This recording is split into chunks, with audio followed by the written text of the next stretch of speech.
My cheating ex ditched us for happiness, and now he's on his knees begging outside my empire. This is my story. Picture this. It's a scorching summer day in Phoenix, Arizona, the kind where the asphalt melts your flip-flops and everyone's AC is blasting on full. I'm pulling up to my bustling side dish empire. Yeah, you heard that right. A chain of authentic home-style eateries that's got lines out the door and rave reviews on Yelp. And there, crumbled on the sidewalk like yesterday's trash, is my ex-husband, the same guy who ghosted our family a decade ago chasing some midlife fantasy. He's begging for scraps, but I'm the one holding all the cards now. Let me take you back to how this nightmare turned into my ultimate triumph. It all started with that gut punch moment. I was your average suburban mom in Mesa, juggling PTA meetings and soccer practice for our little boy, who was just starting first grade. My husband, let's call him Mike, was always swamped at work, or so he said. I'd pack him lunches with his favorite turkey sandwiches, warm up dinner when he'd stumble in late from overtime. That was my life. Quiet, steady, built on trust. But then the red flag started waving like crazy.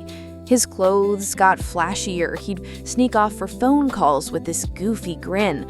I brushed it off as stress, but deep down something felt off, like that nagging itch you can't scratch.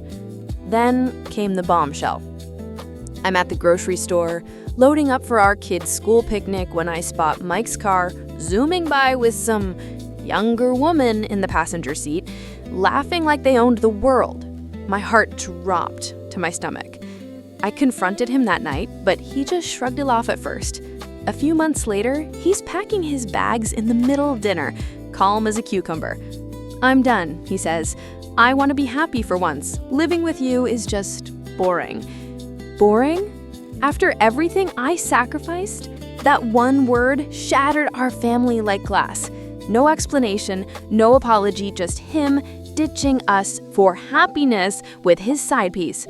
Turns out, from what my best friend spilled later, he'd shacked up with that woman in a fancy condo downtown. The betrayal hit me like a freight train, not just as a wife, but as a woman who'd given up her dreams to build our home. I felt humiliated, worthless. But I couldn't swallow. Our son needed me. What did he deserve for this? So I picked up the pieces, working dead-end jobs, waitressing at diners, cleaning offices till dawn, stocking shelves at Walmart overnight, all to prove to that jerk that I could thrive without him. "Look at me now," I'd whisper to myself during those endless shifts. But reality bit hard. After a decade as a stay-at-home mom, money was tight. Medical bills piled up when my dad got sick. Cancer doesn't care about your drama. One desperate night, I swallowed my pride and called Mike. "Hey, the kids' school lunch fees are overdue. Dad's treatments wiped us out. Can you help? Just this once." His response, ice cold. "That's your problem now. What does that have to do with me?" I nearly broke down right there on the phone. Tears stinging my eyes, but I begged, actually begged, on my knees in our tiny apartment, voice cracking.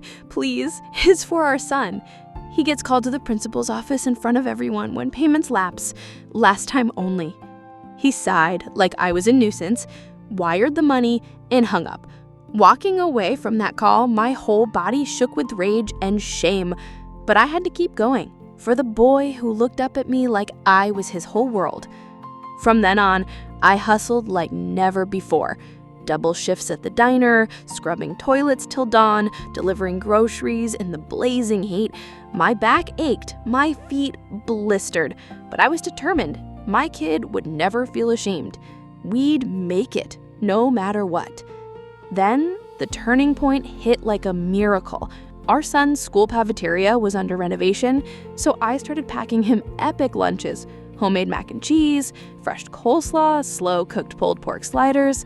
One evening he bursts in grinning. "Mom, all my friends are obsessed with your food. They say it's better than cafeteria slop. For the field trip next week, can you make extras? Even the teachers are asking." My heart swelled. Finally, something good. That night, I whipped up batches for his class, the teachers, heck, even the principal. Wrapped him up with little notes like I was feeding my own family.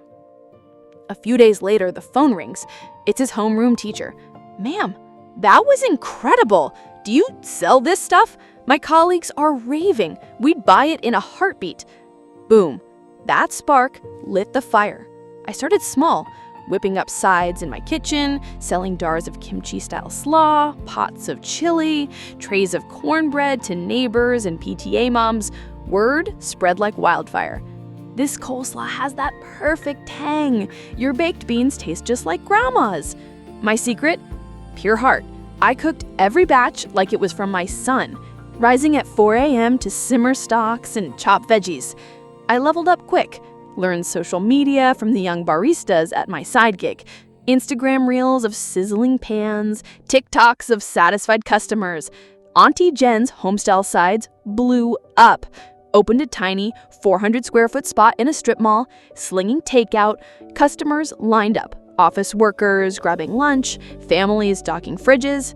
Then came the online store, shipping nationwide, partnering with UPS for fresh deliveries. Challenges? Oh yeah, fumbling through QuickBooks, dealing with suppliers who ghosted, but I pushed through, no stopping.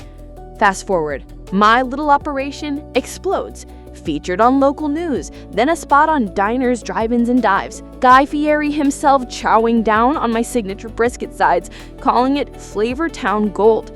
Orders flood in, hundreds daily, from coast to coast. I expanded 2 locations, hire a team of 15, pay off all debts. Bank manager pulls me aside. "Jen, your credit is stellar now. You're a real boss lady." Student loans? Gone. House? Upgraded to a cozy spot with a pool for the kid. I'm not just surviving, I'm crushing it. Then one blistering afternoon, I spot him outside the flagship store. Mike, looking like hell, unshaven, clothes rumpled, eyes desperate.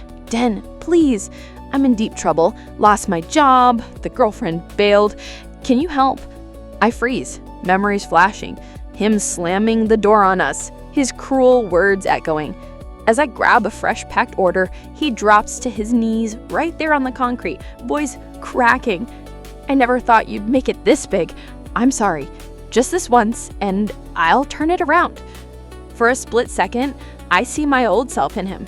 That night, I begged for lunch money, humiliated. But nah, I clutch the takeout box, stare him down, get lost before I call security. He slinks away defeated while my delivery vans hum with orders stacking up. I sprinkle some salt on the sidewalk where he knelt, symbolically barring him from my life forever. A few days later, my son, now a teenager, killing it in high school, asks gently, "Mom, you okay? Her dad showed up." I pause, remembering Mike's exact words back then. "That's your problem. What does it have to do with me?" The man who ditched us for happiness, leaving us broken. Now it's my turn to shine. No guilt, no tears, just peace. Folks ask, "No revenge? How did you let him off easy?" I laugh. Revenge? Seeing him beg while my empire thrives? That's the sweetest payback. Real victory is living better without him. And when they push about old feelings or family ties, I shut it down. Family protect each other. He ran. He's a stranger now. Under that Arizona sun, packing orders with steady hands, I feel unstoppable. Thanks to that betrayal, I rebuilt stronger. My life, I am the one stirring the pot now, seasoning it just right. Feeling that rush? If this story hit like a cold soda on a hot day, smash that like and subscribe. It keeps the good vibe rolling. Thanks for listening.